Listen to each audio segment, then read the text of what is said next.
In 1943, the U.S. Army built a chocolate bar engineered to taste worse than a boiled potato, on purpose.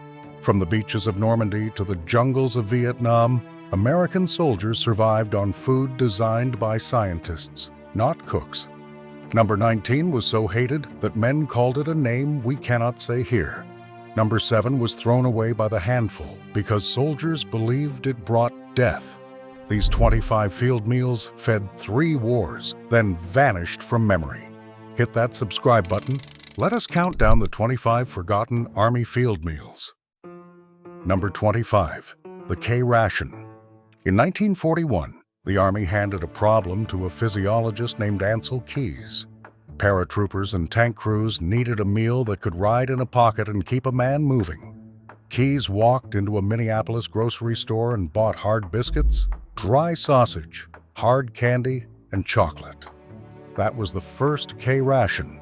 It came in 3 waxed boxes about the size of a Cracker Jack carton, 1 each for breakfast, dinner, and supper. Inside was a small can of meat, biscuits, a fruit bar or candy, chewing gum, 4 cigarettes, and a packet of instant coffee. All 3 boxes together delivered around 2,800 calories. The trouble was that a man burning 4,000 calories a day in combat slowly wasted away on it. The K-ration was meant for 2 or 3 days. Some men lived on it for weeks. By 1948, the Army admitted the mistake and retired it, but it fed the men who jumped into occupied France in the dark. Number 24, meat and beans. Long before the K-ration, there was the C-ration, standardized back in 1938 and carried straight through Korea. A single day's worth was 6 heavy cans, 3 of meat and 3 of bread and dessert, and the whole thing weighed close to 5.5 pounds in a man's pack. Of the 3 original meat cans, meat and beans was the one soldiers reached for first. It was little more than pork and beans in a tomato-tinged gravy, but it held together when everything else was miserable. You could eat it cold from the can with a spoon dug out of the mud, or heat it until the fat went glossy and the beans softened into something that almost felt like supper. It was heavy, salty, and monotonous. It was also dependable, and on a bad day, dependable was the whole point. Number 23, Spam. Hormel put Spam on the shelf in 1937, and by the time the war ended, more than 100 million pounds of it had shipped overseas. Soldiers fried it, boiled it, grilled it on a bayonet, sliced it cold onto crackers, and cursed it the entire time. They called it ham that didn't pass its physical, and meatloaf without basic training. They swore they never wanted to see another can. But Spam did not spoil. It did not need refrigeration, and it packed the fat and protein that hard labor demanded. Nikita Khrushchev later admitted that without American Spam, the Soviet Army would have starved on the Eastern Front. Whole islands in the Pacific ran on it. Men who hated it in 1944 quietly kept eating it in 1955 because for all the jokes, it was meat, and meat was survival. Number 22, corned beef hash. Canned corned beef and diced potato pressed together and packed to survive an ocean crossing. A soldier dumped it into his mess tin, or just set the open can straight on a heat source and fried it until the edges caught and crisped. Salty, greasy, and heavy, it sat in the stomach like ballast, which is exactly what a cold, exhausted man wanted. Corned beef had fed soldiers since the First World War, when the British called it bully beef, and the American version carried that same reputation into the next 2 conflicts. Nobody wrote love letters about corned beef hash, but when the temperature dropped and the fingers went numb, that greasy, salty heat felt like a small mercy pulled straight out of a tin. Number 21, Vienna sausages. Little pale sausages floating in a soft broth, packed by the dozen in a squat can. They were never anyone's first choice, but they earned their place because you did not have to heat them to eat them. When a man was pinned down and could not risk a fire, When the heat tabs were gone and the coffee was cold, Vienna sausages went down easy straight from the can. They were protein you could get into your body in 10 seconds without a spoon if you had to. Soldiers speared them on the tip of a knife, ate them one after another, and drank the broth like soup. Humble, forgettable, and quietly essential on the days when everything else required effort a man simply did not have. Number 20. Beans and frankfurter chunks. Officially, it was beans and frankfurter chunks in tomato sauce. Nobody called it that. In the field, it went by beans and baby dicks, and the name stuck through Korea and into Vietnam. The strange thing is that despite the crude nickname, plenty of men actually liked it. The frankfurter pieces gave the beans a smoky bite. The tomato sauce cut the heaviness, and heated over a small fire, it came surprisingly close to a backyard cookout. In the brutal accounting of ration menus, it landed near the top. A soldier who pulled this can out of the case counted himself lucky, traded nothing away, and ate it slowly. The name was an insult. The meal was a small win. Number 19. Ham and lima beans. Here is the one every veteran remembers, and not fondly. Ham and lima beans was the single most despised can the Army ever issued, and soldiers gave it a name so vulgar it became legend, usually softened in print to ham and mother lovers. The limas came out gray and mushy, swimming in a slick of congealed fat that turned white and waxy the second it cooled. Even starving men left it in the box. Soldiers traded away 2 cans of anything else just to avoid it, or buried it in the mud rather than carry the weight. In a case of rations, the man who got stuck with ham and limas was the man everyone else pitied. It fed people because it had to. It was hated because it deserved to be. First pattern break. Here is where the truth about combat eating gets real. None of this food mattered without one tiny tool, the P-38 can opener, an 1.5 inches of stamped steel that folded flat. Marines called it the John Wayne, and men wore it on the chain with their dog tags because losing it meant staring at a sealed can you could not open. Then came the harder problem, heat. Early on, soldiers used trioxin heat tabs, blue chemical blocks that burned with a faint, nose-stinging flame. In Vietnam, men learned a trick the manuals never mentioned. A pinch of C4 plastic explosive burned fast and hot, boiling a canteen cup of coffee in seconds, so long as you never, ever tried to stomp it out. A scraped hole in the dirt, a heat tab, or a nub of C4, a propped can, and a folded scrap of steel. That was the entire kitchen. That was how a nation's soldiers cooked. Number 18. Chopped ham and eggs.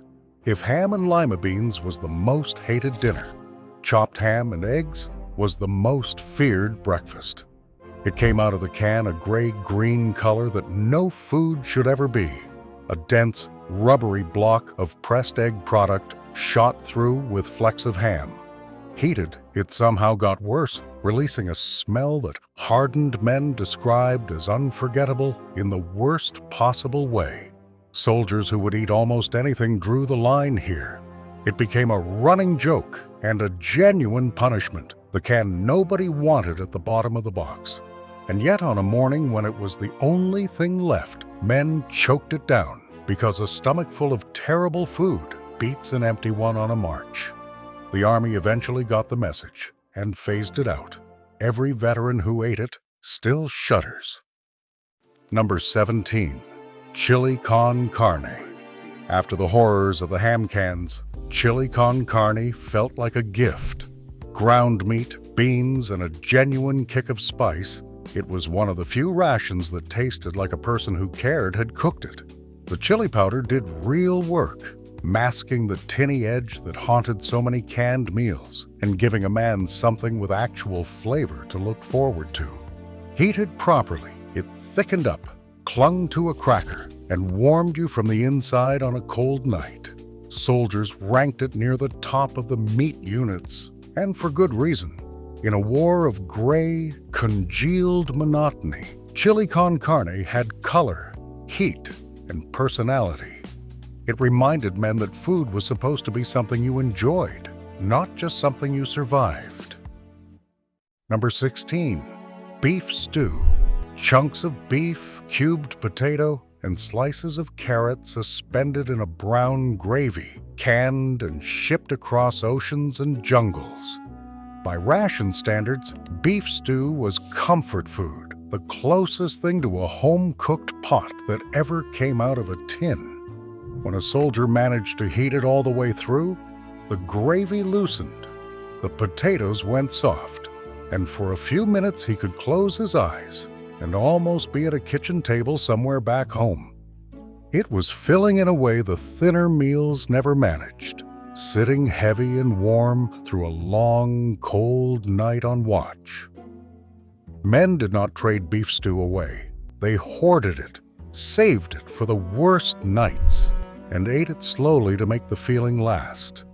It asked for nothing but a little heat and gave back something like dignity. Number 15. Spaghetti and meatballs. Of every can the Army ever issued, spaghetti and meatballs in tomato sauce came the closest to tasting like the food a soldier grew up eating. The pasta was soft, the sauce was bright and a little sweet, and the meatballs, small as they were, actually tasted like meatballs. For men from Italian neighborhoods in New York and Chicago and Boston, one bite could knock them straight back to their mother's stove, and that emotional punch was worth more than the calories.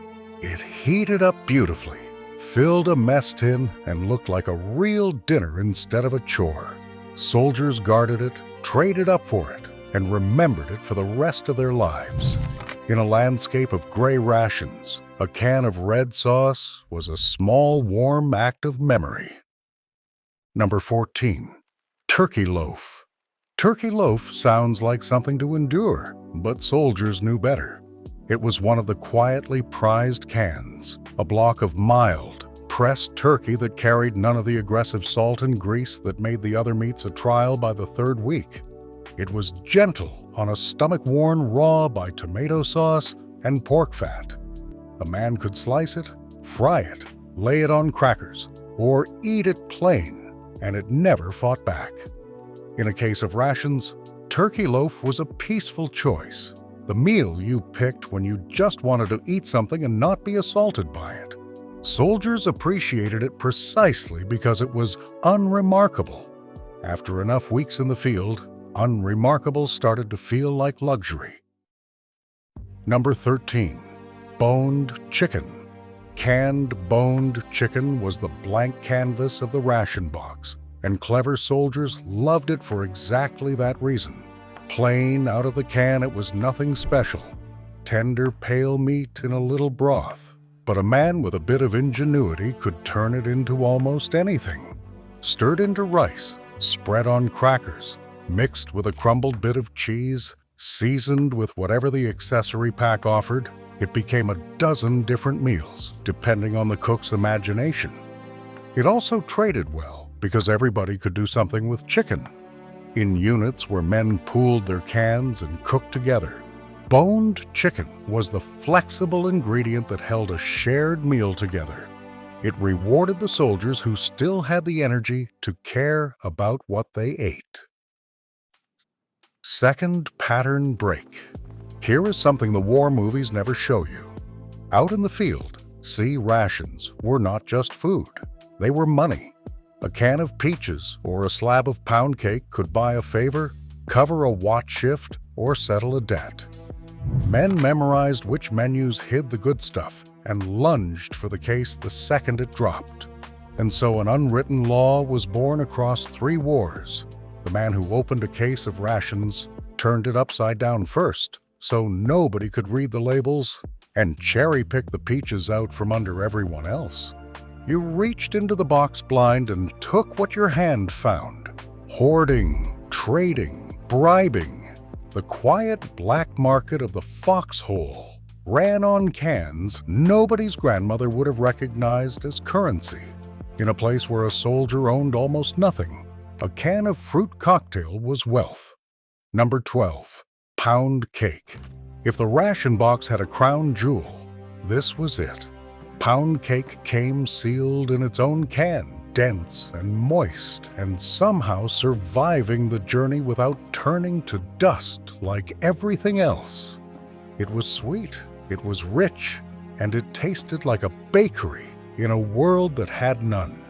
Men guarded their pound cake like treasure, traded up for it whenever they could, and saved it for the worst moments, when a small piece of something sweet could pull a soldier back from the edge of despair. A can of pound cake was worth 2 of almost anything else in the trading economy of the field. It was proof that even in the middle of a war, someone had thought to send a little sweetness. Soldiers never forgot the taste or the way it landed on a bad day. Number 11. Canned fruit. Nothing in the entire ration lineup was coveted like canned fruit. Peaches especially, but fruit cocktail too, cool and sweet and dripping with syrup, a burst of moisture in a mouth gone dry from dust and salt and fear. In the heat of the Pacific or the jungles of Vietnam, a can of chilled peaches was as close to heaven as a soldier was going to get. Men bartered fiercely for it, saved it as a reward, and remembered the taste for the rest of their lives. The syrup got drunk straight down, so nothing was wasted. In a diet built on grease and starch and monotony, fruit was color, sweetness, and relief all at once. If pound cake was the crown, canned peaches were the jewel right beside it. Number 10. Cheese spread and crackers. The B-unit cans held bread and spreads, and the processed cheese, sometimes plain, sometimes flecked with caraway or pimento, was a genuine comfort.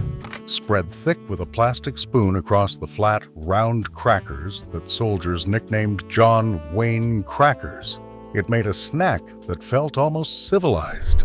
The crackers themselves were hard enough to survive a fall from a truck, but a smear of cheese softened them into something a man could actually enjoy between meals or when there was no time for anything hot. It was simple, portable, and endlessly reliable. On a long, cold watch, cheese and crackers gave a soldier something to do with his hands and his hunger. Small comforts kept men sane, and this was one of the reliable ones. Number 9. Peanut butter and jam. Peanut butter and jam rode along in the bread cans, and they earned their keep in more ways than one. Peanut butter was pure calories, dense and fatty, the kind of fuel a man burning through a brutal day needed most. Spread on crackers with a spoonful of jam, it made something close to a sandwich, a taste of home pressed between 2 hard biscuits. But soldiers found a second use too. That oily, energy-packed peanut butter would catch a flame and burn slow and steady. And more than one man used a smear of it as an improvised little stove to heat a canteen cup of coffee when the heat tabs ran dry. Food and fuel in the same tin. Nothing in a ration was ever allowed to be just one thing. Number 8. The D-ration chocolate bar. Here is the bar the Army designed to taste bad on purpose. In 1937, an Army officer named Paul Logan went to Hershey with a strange demand. He wanted a 4-ounce emergency chocolate bar, 600 calories, that could survive tropical heat without melting. And he wanted it to taste only a little better than a boiled potato. The reasoning was cold and logical. If it tasted too good, men would eat it as a snack instead of saving it for a true emergency. Hershey delivered. The result, nicknamed the Logan Bar, was so hard that soldiers had to shave slivers off with a knife or risk cracking a tooth. It was bitter, dense, and joyless, and that was exactly the point. Millions were made. Men carried them for months without touching them, which meant the Army had done its job. Nobody's idea of a treat But on the day a man had nothing else, 600 calories was a lifeline. Number 7. Charms candy. Charms were simple, hard fruit candies tucked into the accessory packs, and by every rational measure, they were a small, sweet gift. But in Vietnam, Marines came to believe they were cursed. The superstition ran deep and specific. Eating charms brought rain, jinxed a patrol, drew an ambush. Or worse, green ones were the deadliest of all. Men flung the little squares into the bush unopened rather than risk it, and a Marine who casually ate one could clear a foxhole of nervous glares in seconds. It was not written in any manual, and it made no logical sense, but in a place where death arrived at random, soldiers grabbed onto any ritual that let them feel some control. The candy was harmless. The fear was real. To this day, veterans will tell you flatly, never eat the charms. Third pattern, break. Here is what the ration boxes could never give a man: a real hot meal, cooked by a real cook. Not everything came from a can. A rations were fresh and frozen food prepared by unit cooks in a field kitchen, the closest thing to home a soldier ever saw in uniform.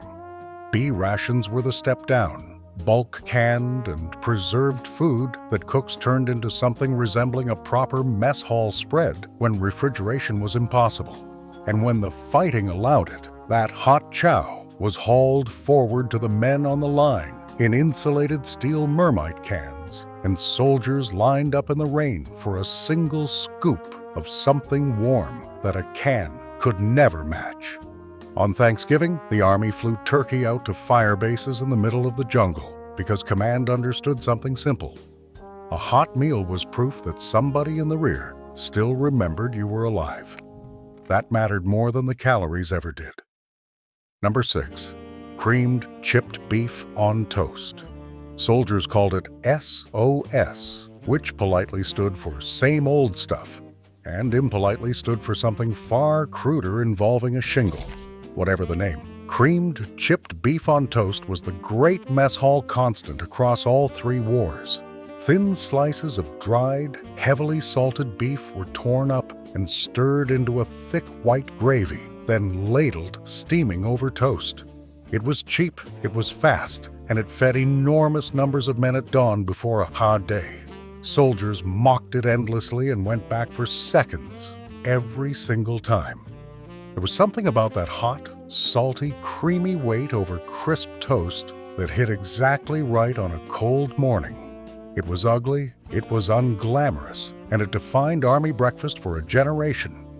Veterans still make it at home, and they still call it by that unprintable name. Number 5. The 10-in-1 ration. Introduced in 1943, the 10-in-1 ration solved a problem that the individual cans never could: loneliness. Designed to feed 10 men for one day, or 1 man for 10, it came in bulk and it was meant for sharing.